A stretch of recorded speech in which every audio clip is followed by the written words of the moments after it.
Oh, that's such a cool track. Such a cool track. All right, so we have with Thank us you. today Pete Roth of the world famous Pete Roth Trio. Thank you so much for joining today, Pete. Oh, thank you, Anthony. Thank you for having me. It's such a pleasure to be here.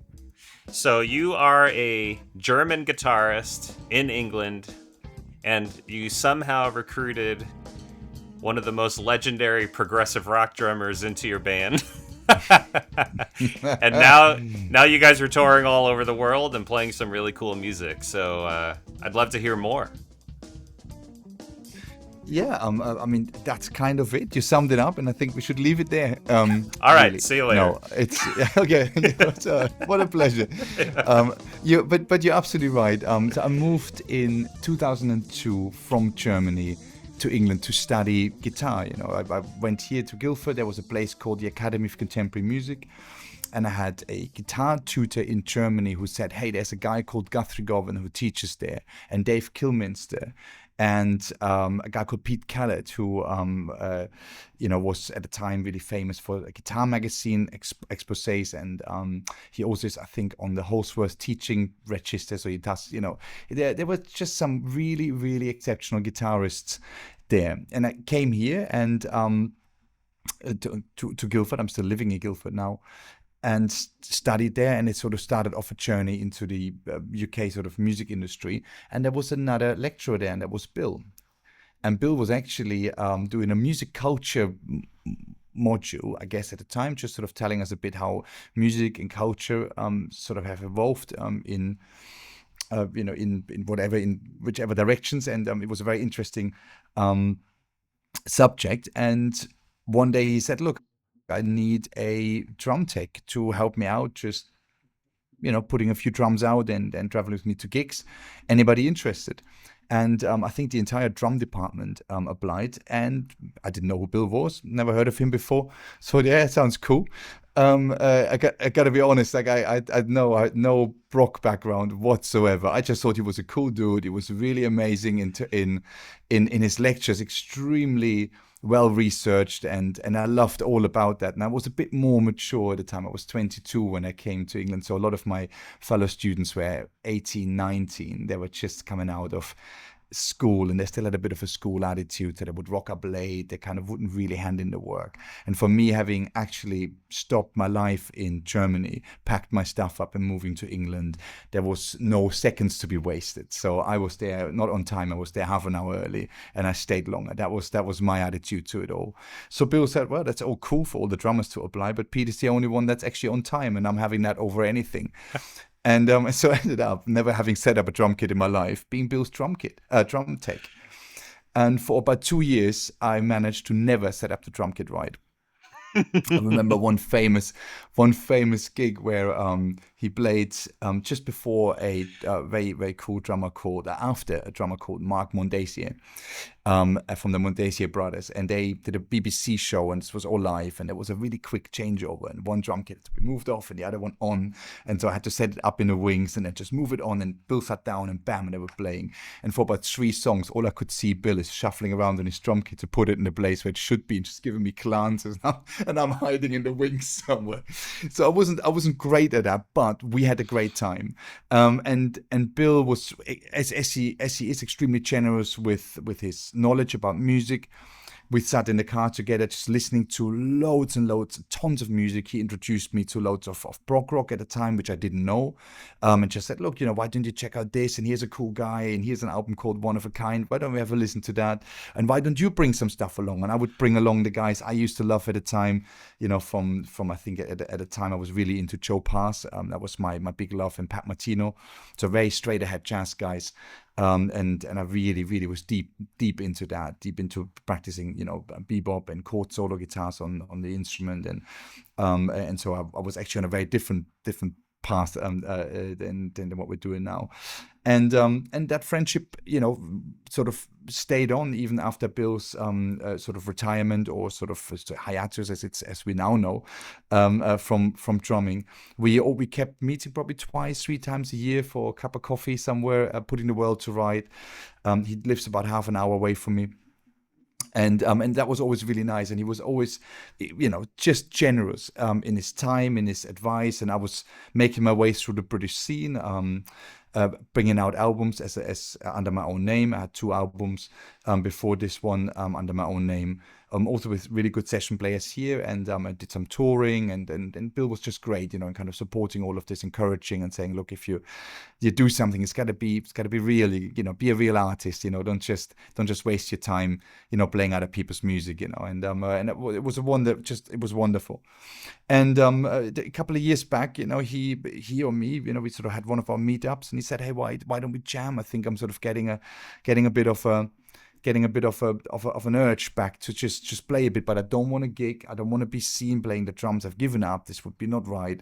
I just love music, and I want to be, the kid again that's behind the drum kit, just enjoying making music without the business kind of getting in the way, and sort of, yeah, I guess in a way, not ruining the fun would be wrong, but getting in the way of the fun. I think this is more what the business side often does, isn't it? It's all necessary and it's actually enjoyable too, but it's not exactly great for, just enjoying playing often. So Yeah, so that was sort of under I the basis we met up. If I can just add one thing there. When I listened to the Pete Roth Trio and I heard your new album, which, if you could hold up the copy that you've got, this is the world's first physical copy of the Pete Roth Trio group chat album. It is. Yep. And when I listened to it and watched the DVD, childlike creativity is what came to mind. And I feel like you all have that youthful enthusiasm.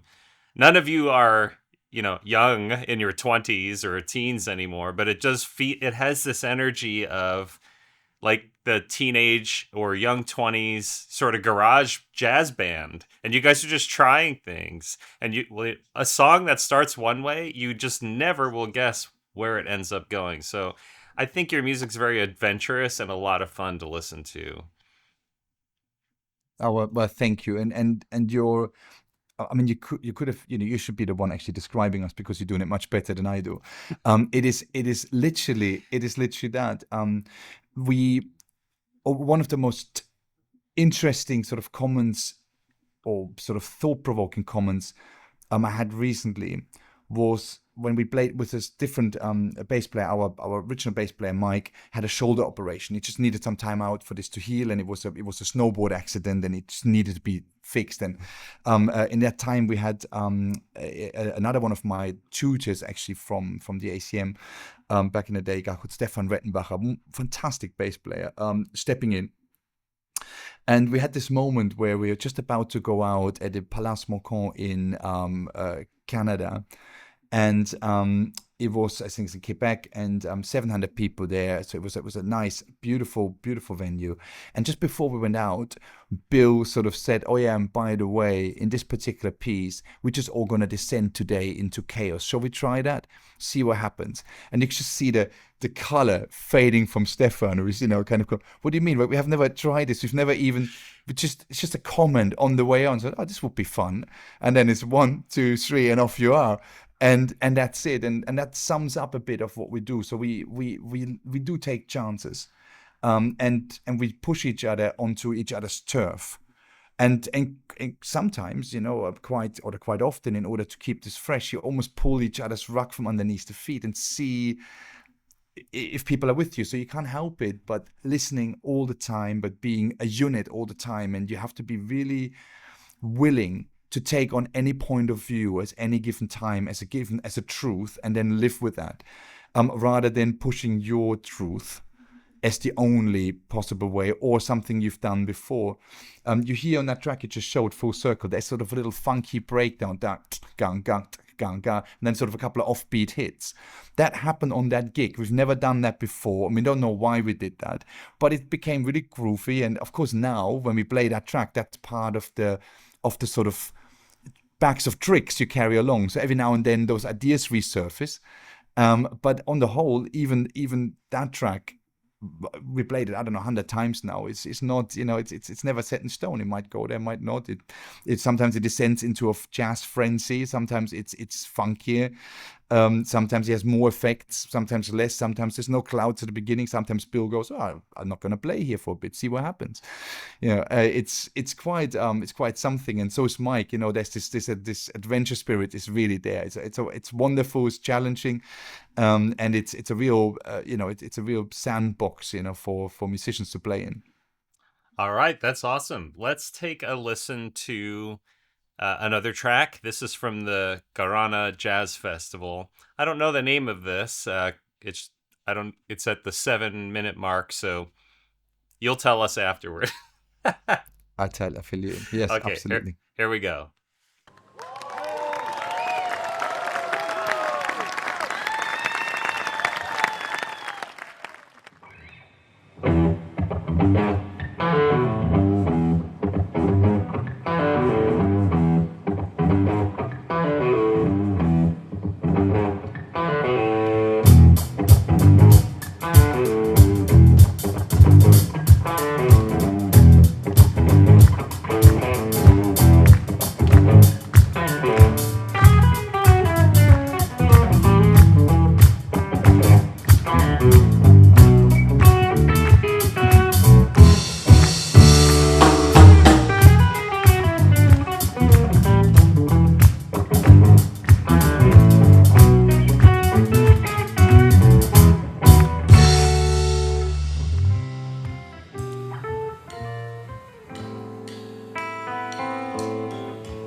Cool groove.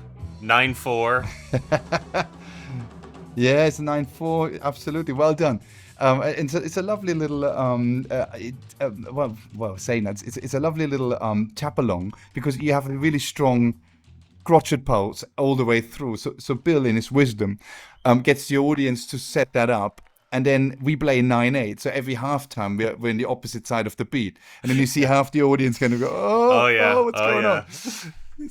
There's a great little clap along at that one, is yeah. What's the name of that track? So this track is called "Looking Forward to Looking Back," and the looking forward bit is the bit you just heard, which is wild and it's crazy. That's the punk, the garage band. And then afterwards there's a second half to it, which is basically really introverted, and it's a bass solo which Mike plays with a beautiful sort of harmonized sound with octaves and reverbs and delays. which he crafted beautifully. And he almost plays like a cello-like part Mm. over a gospel-esque 9/8 section, and that accumulates in sort of a gospel finish with Bill playing some ridiculous drums all the way in the end, which is pretty cool. So that's worthwhile. But it goes on another 5 minutes after 4 minutes after what you've shown there. So just a two-parter, really.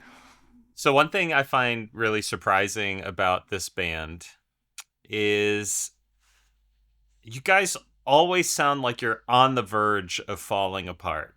It's like loose and tight somehow at the same time. But I feel like if somebody just steps in the wrong direction, the whole thing could just It's all over.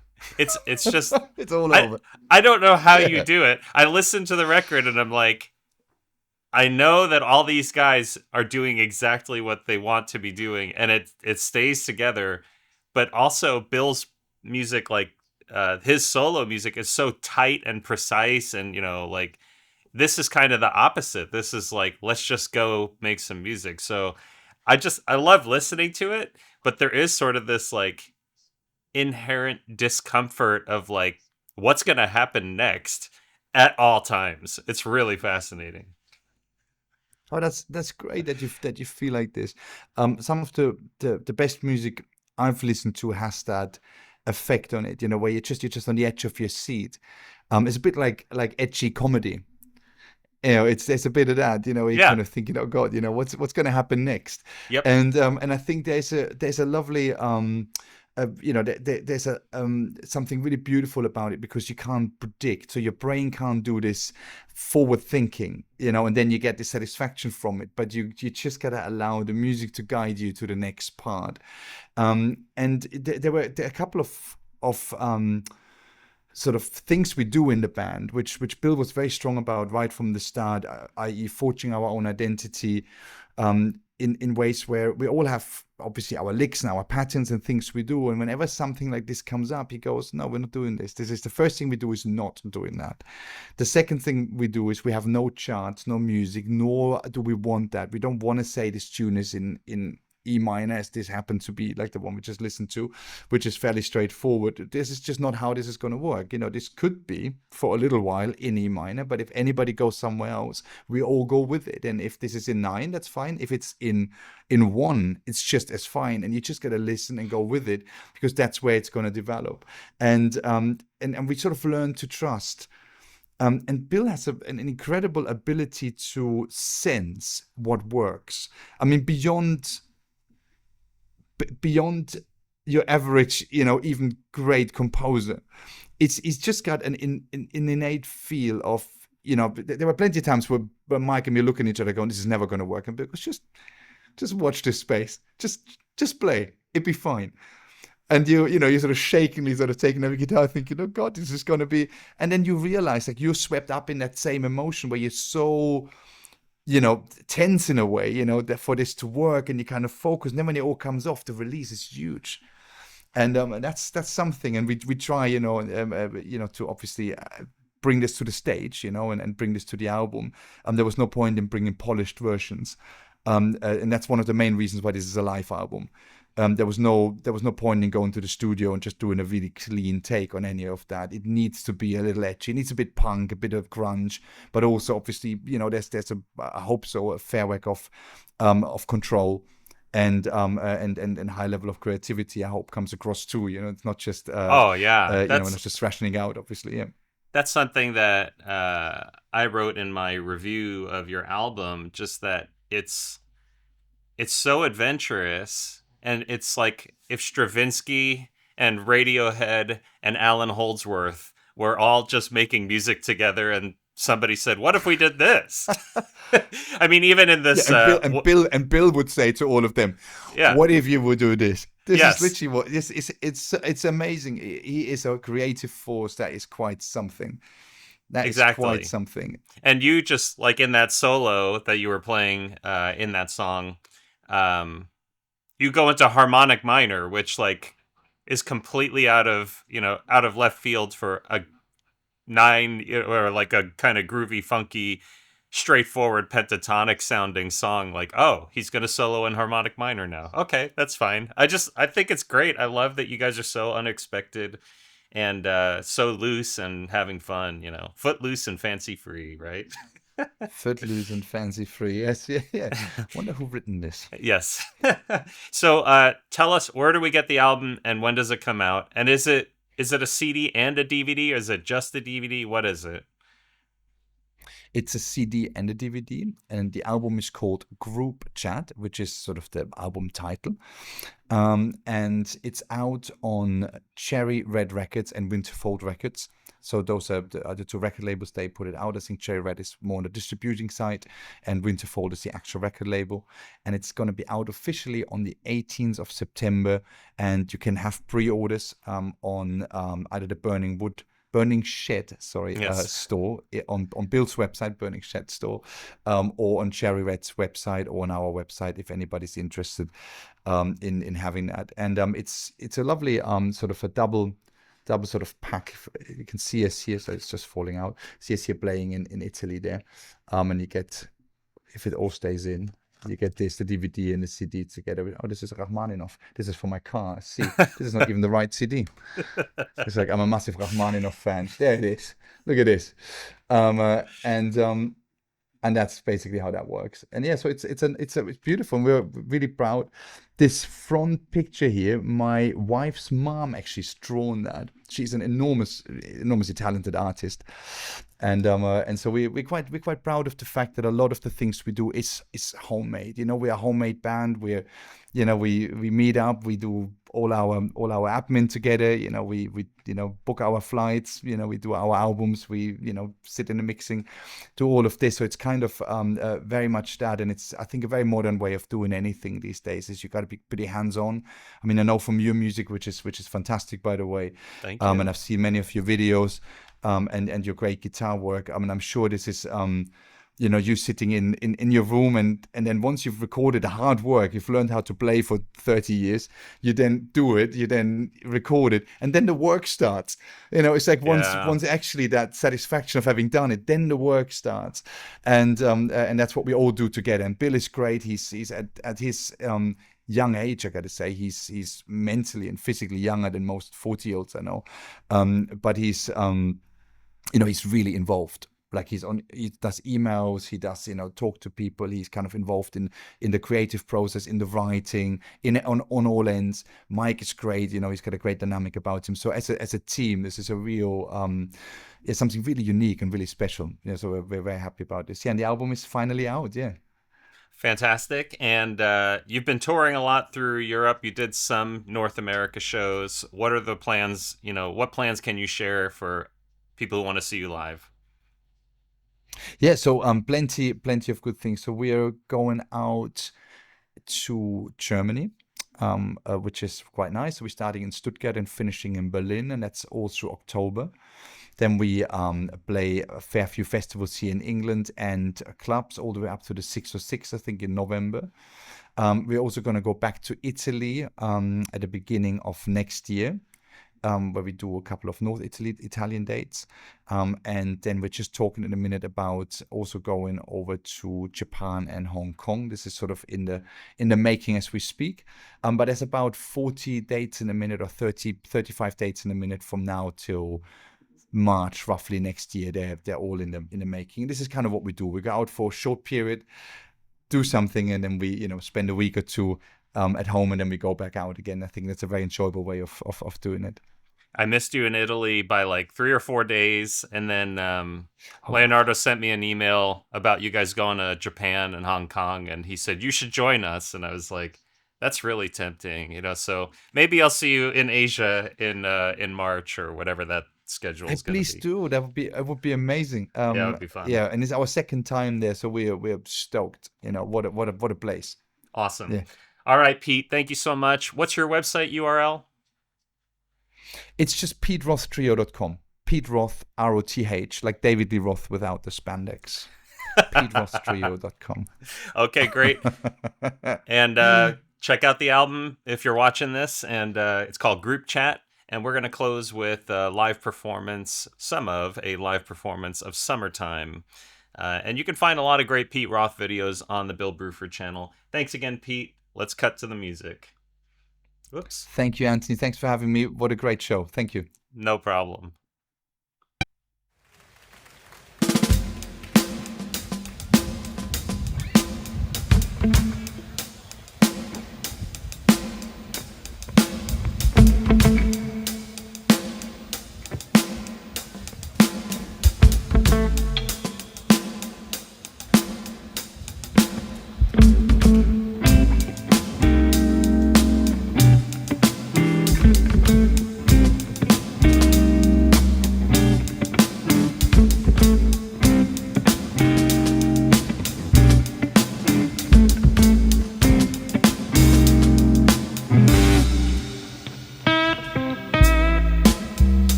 Some of that chaos.